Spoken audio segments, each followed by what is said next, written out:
Hello everyone, welcome back. And today we're going to learn 10 more one word substitutions. हम already 20 one word substitutions कर चुके हैं. आज हम 10 और करने वाले हैं. Let's figure out if this is going to be easy or a bit of moderate or difficult level. Ornithology तक हमने कंप्लीट किया था और यहाँ तक हमने पढ़ा था कि कुछ वर्ड्स ऐसे हैं जो कि मॉडरेट लेवल पे लाई करते हैं. ठीक है, अब हम धीरे धीरे डिफिकल्ट की ओर बढ़ रहे हैं. So let's see what is going to be the first word for today. Philology. Philology का मतलब होता है study of languages. So there are many people in this world जो प्रेफर करते हैं कि मल्टीपल लैंग्वेजेस मुझे पता हो, नॉट जस्ट वन और two, let it be a lot of languages. So उसको कहा जाता है, उस स्टडी को कहा जाता है philology. Okay, I know 3 languages in total. One is English, one is Hindi, another one is Bengali, which is my mother tongue. Please comment down after watching this video कि आपको कितने लैंग्वेजेस आते हैं और कौन कौन से.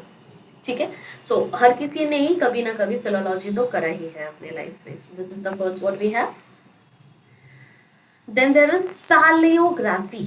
पैलियोग्राफी का मीनिंग होता है the study of ancient writing and scriptures.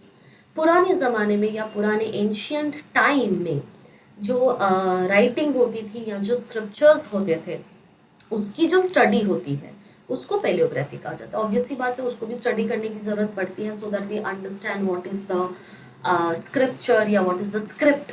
ठीक है, तो वो सारी चीज़ें जानने के लिए जो पढ़ाई होती है उसको पैलियोग्राफी कहा जाता है. साइकोलॉजी. साइकोलॉजी तो बहुत ही कॉमन सा एक वर्ड है, आजकल तो बहुत ही कॉमनली यूज्ड भी है. Study of human mind. किसके माइंड में किस टाइम पे क्या चल रहा है, कौन डिप्रेस्ड है, कौन परेशान है, कौन खुश है, किसके लाइफ में कुछ भी नहीं चल रहा है, किसके लाइफ में बहुत कुछ चल रहा है, वगैरह वगैरह. तो ह्यूमन मैन की माइंड की स्टडी को कहा जाता है साइकोलॉजी. ठीक है, साइकिक, साइक से साइकोलॉजी. सेफोलॉजी. सेफोलॉजी का मतलब है study of election trends. Elections की भी एक पर्टिकुलर ट्रेंड होती है. पहले कैसे इलेक्शन होता था, अब कैसे इलेक्शन होता है, आगे कैसे होने वाला है, क्या ट्रेंड चली थी, अब कैसा ट्रेंड है, आगे जाके कैसा ट्रेंड होने वाला है, वगैरह वगैरह. There is a lot of study that is required in elections as well. तो अगर आप ऐसे ही चाहो कि आपको मंत्री बनना है तो आप जा नहीं सकते हो कहीं भी. You need to study a lot. तो उसी ट्रेंड के पढ़ने को सेफोलॉजी कहा जाता है. Psephology, P is silent here. Theology. Theology का मतलब होता है स्टडी ऑफ रिलीजन और गॉड. ये वाला भी हमने पढ़ा हुआ था रूट वर्ड में जब मैंने आपको थियो पढ़ाया था. थियो या थी, इफ यू रिमेम्बर. ठीक है, जिसमें हमने थीज्म, मोनोथीज्म, पॉलीथीज्म, अथेइस्ट, थीस्ट ये सब पढ़ा था.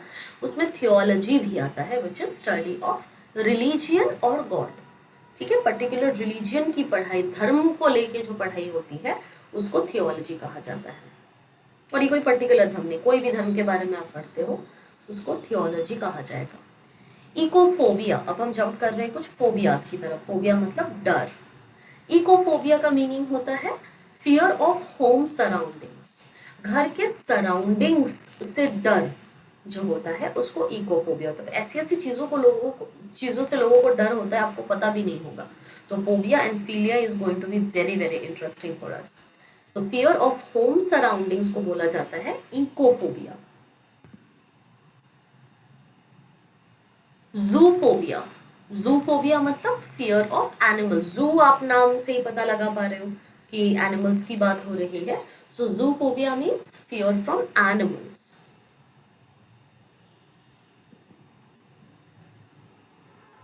Claustrophobia.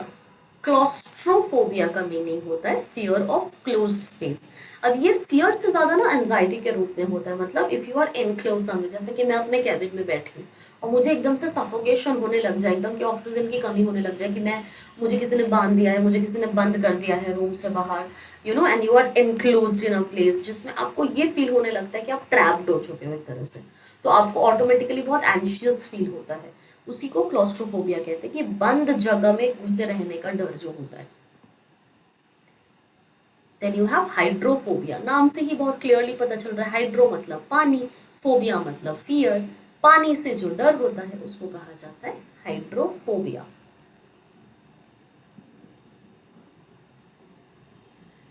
Bibliophobia, fear of books, जो आप सबको है, ऑलमोस्ट 90% ऑफ द जनता को।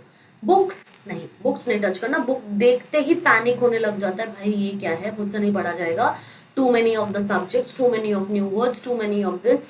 बुक देखते ही जो पैनिक आ जाता है उसको कहा जाता है बिब्लियोफोबिया।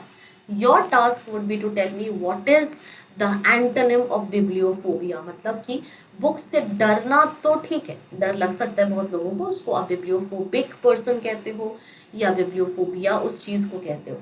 लेकिन बहुत सारे लोगों को बुक से प्यार भी तो होता है।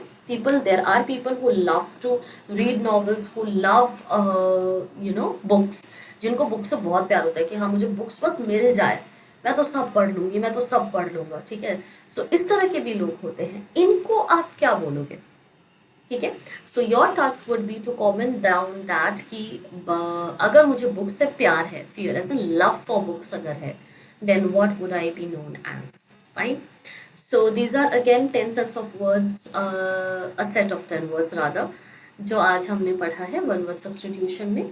आगे इसको कंटिन्यू करेंगे। ये जो टॉपिक हम कवर कर रहे हैं, this is going to be very important for, this is going to be important for all the entrances, but majorly important for IPM and IP, यानी कि integrated programme of management aptitude test, यानी कि IP mat, and IPU का जो exam होता है Indraprastha university का।